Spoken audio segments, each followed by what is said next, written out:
بسم اللہ الرحمن الرحیم۔ السلام علیکم ویورز، پروگرام میں خوش آمدید۔ میں ہوں حیدر حیات خان۔ کل بانی تحریک انصاف کی نیب ترمیم کیس کے اندر ویڈیو لنک کے ذریعے سپریم کورٹ میں پیشی ہوئی۔ اس سے پہلے ہم نے دیکھا کہ 190 ملین پاؤنڈز کیس کے اندر بانی تحریک انصاف کی ضمانت منظور ہوئی اور 2 اور مقدمات کے اندر بانی تحریک انصاف کی ضمانت منظور ہوئی۔ تو تھوڑا سا ریلیف جوڈیشل اینڈ سے بانی تحریک انصاف کو ملنا شروع ہو گئے۔ پروگرام میں اس پر بات کریں گے۔ پھر جوڈیشری کے معاملات پر بات کریں تو جہاں پر پہلے ہی اسلام آباد ہائی کورٹ کے 6 ججز کا معاملہ، ان کے خط کا معاملہ زیر بحث تھا، ایسے میں جسٹس بابر ستار کی جانب سے مبینہ مداخلت اور دباؤ کا ایک اور خط سامنے آیا ہے، لیکن اس پر حکومت کا یہ کہنا ہے کہ ایسی کوئی بات نہیں ہے، کوئی مداخلت نہیں ہے، کوئی دباؤ نہیں ہے۔ وزیر قانون بھی یہی بات کر رہے ہیں، اٹارنی جنرل بھی یہی بات کر رہے ہیں۔ اس کو بھی پروگرام میں ڈسکس کریں گے۔ پھر سیاستدانوں کی بات کریں تو مولانا فضل الرحمان صاحب نے ایک مرتبہ پھر جلدی انتخابات کی بات کی ہے اور وہ کہتے ہیں کہ اب یہ ایسے انتخابات ہوں جس میں فوج دور دور تک بھی جو ہے وہ اس کے اندر انوالو نہ ہو سارے پروسیس کے اندر۔ اور بلاول بھٹو زرداری صاحب نے رواں ہفتے ایک مرتبہ پھر پارلیمنٹ میں ڈائیلاگ کی بات کی اور ان کا کہنا ہے کہ گورنمنٹ کو اور اپوزیشن کو بیٹھ کر ڈائیلاگ کرنا چاہیے اور ڈائیلاگ کے ساتھ معاملات کو آگے بڑھانا چاہیے۔ ان تمام چیزوں کو پروگرام میں ڈسکس کریں گے اور اس کے لیے میرے ساتھ خصوصی طور پر ٹیلی فون لائن پر موجود ہیں رانا تنویر حسین صاحب، وفاقی وزیر ہیں، سینئر رہنما ہیں پاکستان مسلم لیگ نواز کے۔ رانا صاحب بہت شکریہ آپ کے وقت کا۔ رانا صاحب، ایک تو عدلیہ کے جو معاملات چل رہے ہیں، جسٹس بابر ستار صاحب کا جو خط اب ایک اور سامنے آیا ہے، پھر 190 ملین پاؤنڈز کے اندر کیس کے اندر عمران خان صاحب کی جو ضمانت منظور ہوئی، پھر ویڈیو لنک اپیرنس کی جو ان کو اجازت ملی، کیا آپ کو لگ رہا ہے کہ آئندہ چند ماہ میں مزید ریلیفز کے چانسز ہیں عمران خان صاحب کو، ان کی ضمانت ہو سکتی ہے بقیہ کیسز کے اندر بھی؟ دیکھیں، میں اس پہ تو کیا کامنٹ کرنا ہے کہ ضمانت اس کو ملے گی یا نہیں ملے گی، یہ تو عدلیہ کا کام ہے۔ لیکن میں ایک بات بتاؤں، جو ابھی پیچھے کچھ عرصے سے پہلے بھی یہ ایک ٹائم تھا جب 2017 میں جو سلسلہ شروع ہوا، جب میاں نواز شریف صاحب کے خلاف کچھ ایک بہت کنسپریسی کے تحت ایک فیصلے کیے گئے اور جو فیصلے ہوئے وہ بھی آپ کے سامنے ہے۔ جیسا میں ان فیصلوں کا تو ریڈیکولس وہ ججمنٹ تھی، کیونکہ جو کاما کی بات ہوئی وہ بھی کوئی ذی شعور انسان، کوئی عام لے مین بھی ان فیصلوں کو جو ڈائجسٹ نہیں کر سکتا تھا یا ایکسیپٹ نہیں کرتا تھا۔ یہ اسی طرح کا ہی میرا حال ابھی ماحول بنا ہوا ہے، بلکہ آج سے نہیں، کافی عرصے سے جب ہم کہتے تھے کہ جی یہ بڑے لاڈلے ہیں اور ان کو گڈ ٹو سی یو کہا جاتا ہے، مرسیز پہ لانے کو کہا جاتا ہے، ان کی جیل میں فیسلٹیز دیکھیں، تو میں سمجھتا ہوں کہ عدلیہ کو بالکل پیورلی جو انصاف کے مطابق جو فیصلے ہیں وہ کرنے چاہیے، نہ کہ کسی غصے سے یا اینگل سے فیصلے ہونے چاہیے۔ تو ابھی جو چیزیں سامنے آ رہی ہیں، جس طرح آپ نے بات کی کہ یہ جو ابھی معاملات چل رہے ہیں، یہ اس پہ آپ کا خیال ہے کہ کچھ بات کی جائے، تو وہ تو نظر ہی جو آتا ہے اس پہ زیادہ کمنٹ کیا بنا کر سکتا ہے۔ اس وقت عدلیہ کے معاملات ہیں وہ میری نظر میں تو میرا خیال ہے وہ بالکل ایک اینگل سے چل رہا ہے۔ رانا صاحب، ہم یہ تو نہیں کہہ سکتے کہ عدلیہ ان کی سہولت کاری کر رہی ہے۔ اسٹیبلشمنٹ کی بات کریں تو اس وقت پاکستان تحریک انصاف کھل کر اسٹیبلشمنٹ کے سامنے کھڑی ہے، اس کے باوجود آپ کو لگتا ہے کہ کوئی ہے جو تحریک انصاف کو ان معاملات کے اندر فیسیلیٹیٹ کر رہا ہے؟ نہیں، دیکھیں، ہمارا کام ہے کہ جو کیسز بنے ہوئے ہیں ان کو لے کے عدالتوں کے پاس جانا، اور ان کا کام ہے کہ وہ ان پہ فیصلے اپنے دیں۔ تو یہ جو بات آپ کر رہے ہیں اس کی سہولت کاری کی، وہ تو میرا خیال اس میں کسی کو شک نہیں ہونا چاہیے کہ آج نہیں، ڈے ون سے اس کے لیے سہولت کاری، جب سے وہ ایک پروجیکٹ کے طور پہ انٹروڈیوس کیے گئے، عمران خان پروجیکٹ جس کو نام دیا گیا، اور جب 2014 کا دھرنا تھا اس میں جس طرح سہولت کاری تھی وہ بھی آپ کو پتہ ہے، کس طرح کی اشیر بات تھی، کون سی وہ طاقتیں اس کے پیچھے، اس دھرنے کے پیچھے طاقتیں تھیں، اور کہاں سے اس کو پیٹرنائز کیا جا رہا تھا۔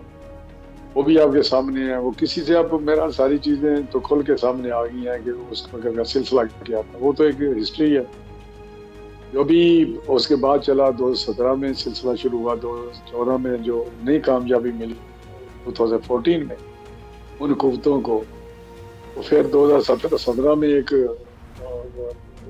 پروگرام لانچ کیا گیا اور اس پروگرام میں جو ہوا وہ میاں صاحب کو ڈسکوالیفائی کر دیا گیا. اس کے بعد جو سلسلہ چلتا رہا اور جب عدم اعتماد سے لے کے آج تک کون سی سہولت کاری ہے جو نہیں ہے.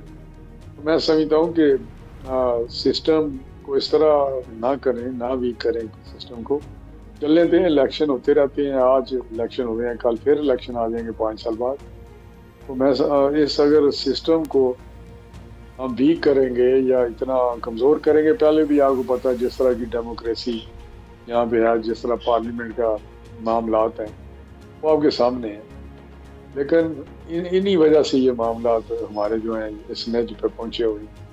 تو ہمیں تو سب کو مل کے آگے جانا ہے, سبھی اداروں کو مل کے پاکستان کو آگے لے کے جانا ہے, اور ایسے ہم نے مل جل کے کام کرنی ہے جو پاکستان اس وجہ سے کرائسس میں ہے اس سے نکلے. چاہے وہ گورننس کا مسئلہ ہے, چاہے وہ اکانومی کا مسئلہ ہے, چاہے اداروں کو مضبوطی کا مسئلہ ہے. میں سمجھتا ہوں یہ بڑی کریٹیکل چیزیں اس وقت ہیں.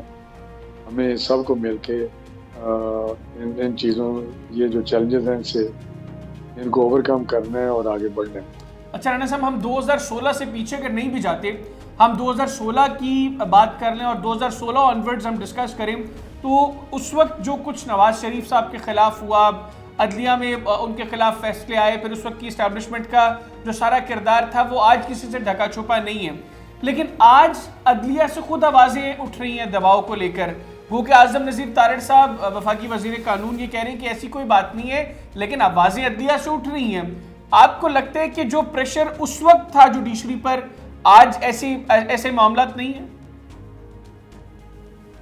میں نہیں سمجھتا کہ کوئی اس قسم کی مداخلت ہے یا ہو سکتی ہے, کیونکہ اس قسم کی بات کرنا یہ اپنے آپ کو کی کمزوری کو جو ہے نا وہ ریفلیکٹ کرتا ہے.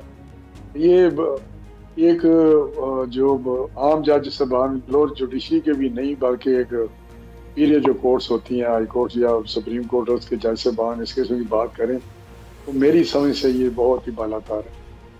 کیونکہ اب تو جو مداخلت ہے یا پریشر ہے وہ آپ نے دیکھا کہ عام آدمی بھی اس سے, میرا حال ہے اگر کسی پہ پریشر ڈالنے کی کوشش کریں تو وہ بھی آگے سے اس پریشر کو ایکسیپٹ نہیں کرتے, قبول نہیں کرتے. یہ بات کرنا مجھے ایک طرف اس منصب پہ بھی بیٹھنا ہے, تو دوسری طرف یہ بھی کہنا کہ مداخلت ہوتی ہے, ہمیں پریشرائز کیا جاتا ہے. میں نہیں سمجھتا اگر پریشرائز کیا جاتا ہے تو کون سے فیصلے اور کون سی سہولت کاری نہیں ہو رہی. تو اگر وہ اس طرح کی چیزوں میں الجھیں گے, میں سمجھتا ہوں کہ اس سے شاید وہ نظام جو عدل کا نظام ہے وہ شاید اس طرح نہ وہ لگے جس طرح کے عدل کا نظام قائم کیا گیا ہے یا جس کو ہونا چاہیے. اچھا رانا صاحب, یہ بھی بتائیے گا, بلاول بھٹو زرداری صاحب تو ایک مرتبہ پھر ڈائیلاگ کی بات کر رہے ہیں, لیکن پاکستان تحریک انصاف آپ کے ساتھ ڈائیلاگ نہیں کرنا چاہتی. وہ کہتے ہیں کہ یا ہم آرمی چیف کے ساتھ ڈائیلاگ کریں گے یا ہم DGI کے ساتھ ڈائیلاگ کریں گے. آپ کو نہیں لگتا کہ برڈن سام ہو گورنمنٹ کے اوپر ہوتا ہے چیزوں کو لے کر چلنے کا؟ تو شہباز شریف صاحب کو چاہیے کہ وہ ایک ایسی کمیٹی کم از کم فارم کر دیں جو مذاکرات کے حوالے سے کوئی بات چیت کا سلسلہ شروع کرے, اور اگر تحریک انصاف اس میں سیریس نہیں ہوتی تو کم از کم عوام کو یہ تو پتہ چلے گا کہ گورنمنٹ نے کچھ سیریس ایفرٹ کیے اس حوالے سے. نہیں دیکھیں, میرا خیال ہے کہ ایسا نہیں ہونا چاہیے, نہ اس قسم کی کوئی ذہن میں ہمارے بات ہے. لیکن ہم تو بار بار کہہ چکے ہیں کہ ہم ڈیموکریٹک اور پولیٹیکل لوگ ہیں, اور ڈیموکریسی میں یا پالیٹکس میں بات چیت سے ہی مسئلے حل ہوتے ہیں. ریجیڈیٹی انفلیکسیبلٹی تو اس کا حصہ ہی نہیں ہے سیاست کا یا ڈیموکریٹک پروسیس کا. میں ادھر سے جو بات ہوتی ہے وہ بڑی ایک ریجڈی بات نہیں ہوتی, بڑی حد تک امیز بھی بات ہوتی ہے. میں سمجھتا ہوں اس طرح تو پولیٹیکل فورسز تو یہی ہیں. اسٹیبلشمنٹ سے کیا بات کرنی ہے؟ کیا اسٹیبلشمنٹ کوئی فیصلے ایسے کر سکتی ہے جس سے یہ جو پولیٹیکل فورسز ہیں وہ سارے اس چیز پہ آ جائیں؟ میں سمجھتا ہوں یہ چیزیں تو ہمیں مل کے کرنی ہیں. ہم شروع سے کہتے ہیں, اسی لیے جو چارٹر ڈیموکریسی تھا وہ بھی آپ کو پتہ سائن کیا گیا میاں نواز شریف صاحب نے اور بے نظیر صاحبہ نے. اور اسی طرح آپ جو بات کرتے ہیں, ہماری طرف سے بار بار کوآپریشن تعاون کی بات کی گئی. جب ہم اپوزیشن میں تھے اس وقت بھی چارٹر اکانومی کی بات کی گئی, پوری سپورٹ کی بات کی گئی کہ ہم آپ کو سپورٹ دیں گے, آپ پرائم منسٹر بن گئے. جس طرح کے بھی الیکشن ہوئے 2018 کے, وہ آپ کے الیکشن آپ کے سامنے ہیں, وہ پرائم منسٹر ہم سلیکٹڈ پرائم منسٹر کہتے تھے, بٹ ہم نے کہا کہ ہم بالکل سپورٹ کریں گے, کوآپریٹ کریں گے, آپ آگے بڑھیں. اچھا رانا صاحب, یہ جو گندم کا جو اسپیسیفکلی معاملہ ہے, ہم دیکھتے ہیں کہ ہر 2-3 سال کے بعد ایک ایسا بھنڈ حکومت کی طرف سے مارا جاتا ہے, جس کے بعد ہم دیکھتے ہیں کہ کوئی نہ کوئی پرابلم کریٹ ہو جاتی ہے. پھر پتہ لگتا ہے جی یہ تو بمپر کراپ ہے, ہمارے کسانوں کے لیے پرابلم کریٹ ہوتی ہے. پھر حکومت جو ہے وہ اور طرح کی ایکسکیوزز دیتی ہے. آپ کو نہیں لگتا کہ اب اس سلسلے کو تھوڑا سا اینڈ کرنا چاہیے, گورنمنٹ کو کوئی ایسا میکنزم تیار کرنا چاہیے جس سے اس مسئلے کا ایک مستقل حل نکالا جا سکے؟ دیکھیں, آپ نے بڑی اچھا ہی ایک پوائنٹ یا کوشچن آپ کا ہے کہ واقعی ایسے ہی ہونا چاہیے جس طرح آپ کہتے ہیں, لیکن وہ چیزیں جو آپ کہہ رہے ہیں کوئی ایسا میکانزم ہو یا ایسے کوئی فیصلے ہوں یا پالیسی ہو جس کے تحت کوئی اس قسم کی چیزیں فیوچر میں نہ ہو سکیں, اور ہم اس پہ کام کر بھی رہے ہیں. لیکن جو ایک اگر کسی اینگل سے کوئی چیز کی جائے کہ جانتے بوجھتے اگر میرے پاس ساری چیزیں ہوں بھی نوئنگلی, تو پھر میں کوئی فیصلہ کروں تو میرا پھر تو وہ مناسب نہیں ہے, بالکل مناسب وہ فیصلہ نہیں ہوگا. جو ہمارا ڈیٹا کلیکٹ کرنے کا سسٹم ہے وہ اس طرح شاید وہ اس فارم میں نہیں ہے جو اس کو ہم کہہ سکیں کہ بہت ہمارے پاس جو طریقہ کار ہے وہ زبردست ہے کہ ایکوریٹ ڈیٹا ہوگا. وہ اس کو امپروو کرنے کی بات ہے, اس پہ ہم کام کر رہے ہیں کہ کوئی جو ڈیٹا کرنے کا طریقہ ہے وہ اگر ہم بہتر کر لیں یا اس میں پرفیکشن آ جائے تو اس سے ہم ان چیزوں سے فیصلہ کرتے وقت جو فیصلے ہو جاتے ہیں. اگر ڈیٹا میرے سامنے آیا ہے ایک اور اس میں یہی لگتا ہے کہ جی شارٹیج ہو جائے گی اس میں ویٹ میں, تو پھر میں کہوں گا ٹھیک ہے امپورٹ کر لیں.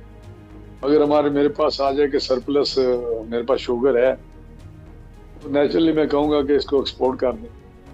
یہ چیزیں وہ ہیں جو ہمیں ٹھیک کرنی ہیں, اور انشاءاللہ میں اس کو کر رہا ہوں اس پہ کام, اور یہ ٹھیک ہو جائیں گے. اچھا سر, کھاد کے حوالے سے تھوڑا سا بتائیے گا. کھاد کی جو انڈسٹری ہے آپ لوگوں نے اس کو بھی وارن کیا ہے اس مرتبہ, لیکن یہاں پر جو ایک مافیا بیٹھا ہے, اب گورنمنٹ کی ایک بڑی رسپانسبلٹی ہے کہ ٹائملی جو ہے اس کی اویلیبلٹی کو انشور کرے. یہ جو کسانوں کے ساتھ بیج کے سلسلے میں بھی ایک اور حکومت جو ہے وہ معاملہ ٹھیک نہیں کر پاتی. ہم لوگ سائنٹیفکلی کوئی ایسی ریسرچ نہیں کر رہے جو دنیا کے دیگر ممالک میں ہو رہی ہے, بھارت میں ہو رہی ہے. ہم ایسی کوئی چیز, کوئی ایسا بیج یہاں پہ تیار نہیں کر پا رہے جس سے ہم کسان کو اس کی جو فی ایکڑ پیداوار ہے اس کو انکریز کرنے میں ہیلپ کر سکیں. تو دنیا میں یہ سب کچھ ہو رہا ہے, بھارت یہ سب کچھ کر رہا ہے, کیوں پاکستان کے اندر ہم اس طرح کی معاملات کے اندر بہتری نہیں لا پا رہے؟ یہ بات بالکل آپ کی درست ہے کہ ہمارا ایگریکلچر سیکٹر جو ہے جو ایک بیس ہے ہماری اکانومی کی, اس کو بیسیکلی تو ہم زرعی ملک ہیں, یہ ہمارا سب سے بڑا بیس ہے اکانومی کا. لیکن جہاں تک اس کے آج کے ٹائم پہ دیکھیں تو اس کا وہ لیول نہیں ہے ایگریکلچر کے طریقہ کار کا, کاشتکاری کا, یا اس کی جو زراعت کا شعبہ ہے اس کو اس طرح ڈیولپ نہیں کیا گیا, یا اس میں ٹیکنالوجی وہ نہیں آئی جو آج دنیا میں ہے. جس طرح آپ نے سعودی عرب کی بات کی یا دوسرے ملکوں کی, تو ابھی بہت سارے ملک دیکھیں گے آپ تو اس کا آپ کو پتہ چلے گا کہ وہ بہت زیادہ آگے ہم سے جا چکے ہیں, جو بہت ہم سے پیچھے تھے. جیسا انڈیا ہے, ہندوستان 50s میں تو بہت ہمارے پیچھے تھا, 60s میں. وہاں تو ان کی جو پیداوار تھی ہم سے کہیں زیادہ, قحط کہتے تھے, قحط وہاں پڑا ہوا ہے, تو ہم سرپلس تھے. یہ ایک لمبی کہانی ہے, ریسرچ میں ہم پیچھے ہیں. ہم جو آپ بات کی آپ نے سیڈ کی, تو یہ ٹیکنالوجی ہو یا ہماری انپوٹس ہوں یا جو سیڈ سرٹیفائڈ سیڈ ہو, وہ اس کی اویلیبلٹی ہو, جیسے ہماری ییلڈ جو پروڈکشن ہے وہ بڑھ سکے یا دنیا کے لیول پہ آ سکے جس طرح دنیا کے ایگریکلچر سیکٹر میں ہے.